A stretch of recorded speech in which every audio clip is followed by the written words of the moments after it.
Housing prices are soaring and it's a seller's market. Is that a good thing or a bad thing for you? Find out in today's video.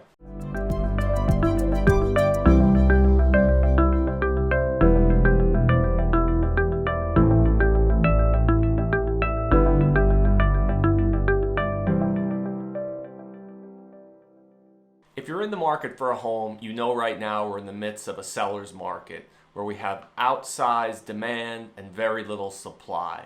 This can be good or bad depending on what you're looking to do.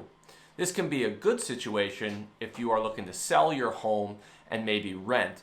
If you do this, you're able to take your profits out of the home and you don't have to put them back into the real estate market. This might be a bad situation if you're either a first-time home buyer or you're somebody who buys houses and fixes them up.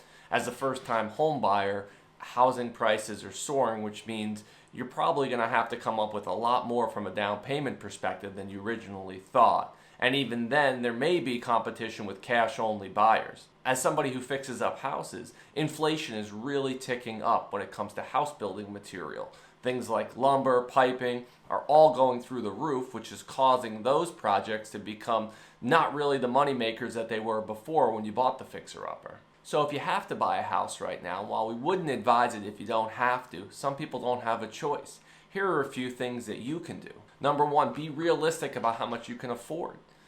When I mean be realistic, not only is that about the down payment, but it's about the ongoing monthly payment.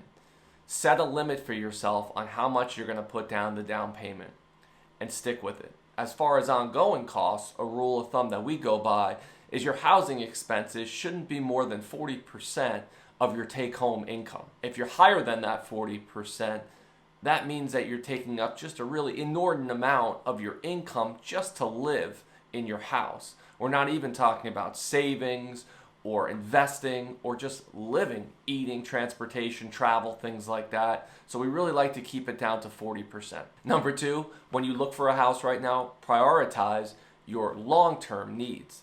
Yes, we've been all locked up now in a pandemic for over a year, but just be sure that that feeling doesn't drive your short-term decision here with your next house purchase.